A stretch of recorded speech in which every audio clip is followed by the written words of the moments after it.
In this session, we will cover the following topics. Pressure, pressure exerted by liquids, pressure exerted by gases, and atmospheric pressure. You have learnt in class 7 that strong winds during a storm or a cyclone can blow away even the rooftops. You also learned that winds and cyclones are caused by the differences in air pressure. Is there any relation between pressure and force? Let us find out. Take 5 wooden boxes of almost the same size. Fill them with scrap iron to make them heavy. Arrange these boxes on a wooden table, placing them side by side. See the impact of the push force from these boxes on the table. You will notice that the table remains normal and it is not affected by the push force, that is, weight of boxes upon it. Now, rearrange these boxes on the same table, placing them towards the center and one over the other. Now see the impact. In this arrangement, the table either bends or breaks under the weight of the boxes. Can you guess why does this happen? Though the force applied in both the cases is same, but in first case impact is less and in second the table bends. And this impact is called pressure. This activity proves that both the force and its coverage area are important. The force acting on a unit area of a surface is called pressure. Pressure is equal to force upon area on which it acts. That is, P is equal to F by A.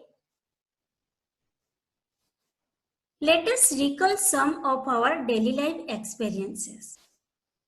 Have you ever noticed that why school bags have white straps?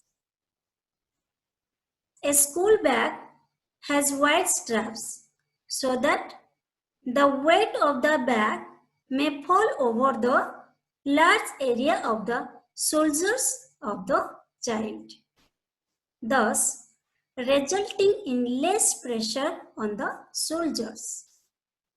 And due to less pressure, it is quite comfortable to carry the heavy school bag.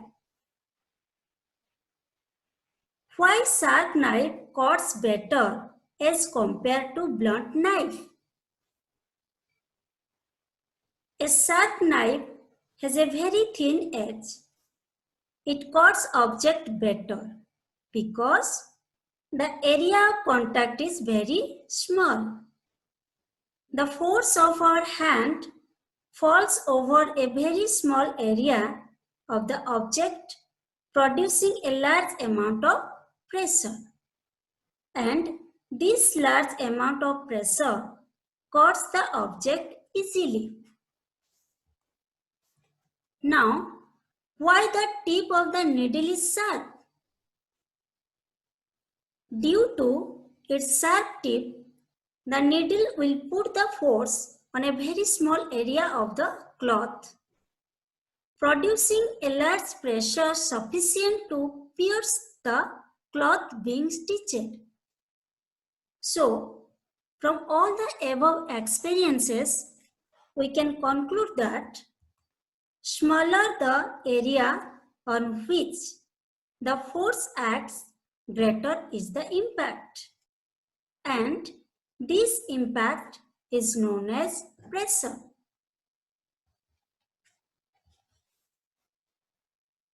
Do liquids exert pressure like solid? Yes. Let us understand some things about the pressure exerted by liquids. Take three transparent glass pipe or plastic pipe. Fix a balloon at one of its ends.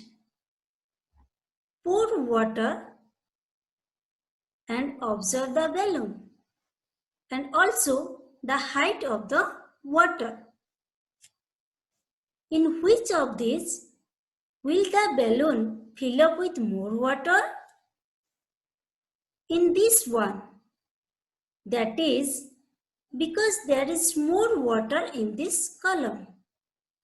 Thus, the pressure exerted by water at the bottom of the container depends on the height of the column.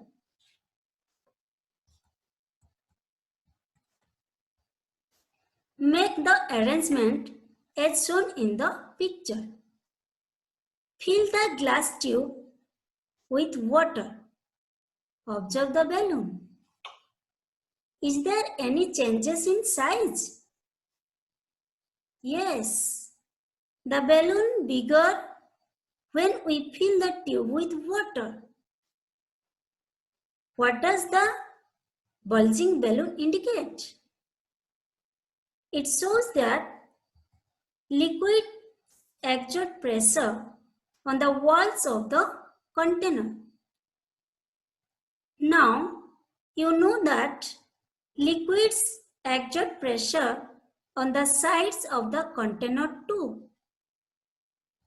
That is why pipes that are not strong start leaking when a lot of water flows through them.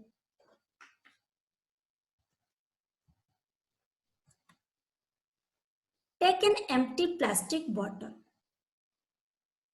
Drill 4 holes all around at the same height near the bottom of the bottle. Now fill the bottle with water. What do you observe? You will observe different streams of water coming out of the holes, falling at the same distance from the bottom. What can you say about liquids from this experiment? We can say that liquids exert equal pressure at the same depth. Now, what about the gases? Do they exert pressure in the same way as liquids? Yes.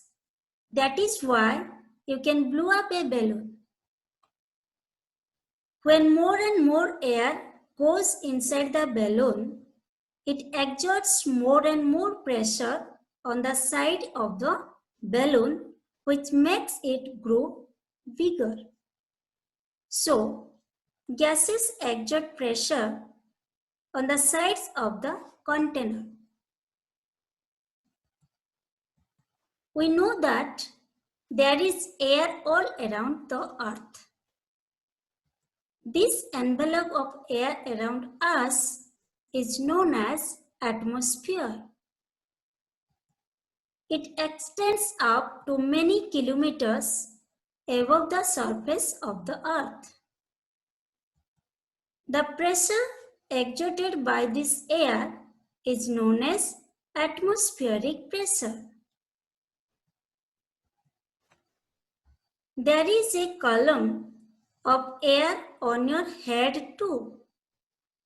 So, if your head is about 10 centimeter into 10 centimeter and height of air column is around 10 centimeter, How much air are you carrying on your head? It is almost as much as a weight of 1000 kg. So, why doesn't it crush us? Why? Why? This is because air pressure outside our body is equal to air pressure inside our body.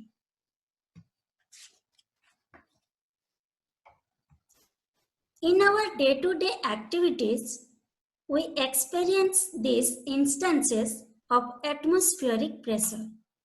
Some common examples are sipping cold drink through a straw, dipping the nozzle of the syringe in the liquid, and filling up ink in fountain pen. Let us understand them one by one. Do you know what happens when you sip the cold drink? The air pressure inside the straw is less, and the air pressure on the surface of the drink is more, which pushes the drink up into the straw to reach our mouth. In case of a syringe, the doctor dips its nozzle into the liquid and pulls the piston, thereby lowering the air pressure inside the syringe. In the another example of ink-filled fountain pens that have rubber tubing. The rubber tube is pressed to push out the air from it, thus reducing air pressure inside the tube. Let us summarize what we have learned. Force per unit area is known as pressure. Pressure from solids is due to their weight and acts downwards. But in case of liquids and gases, the pressure exerted by them is downwards, sideways, and upward also. That means in all directions. The envelope of air around us is known as atmosphere. The pressure exerted by air is known as atmospheric pressure.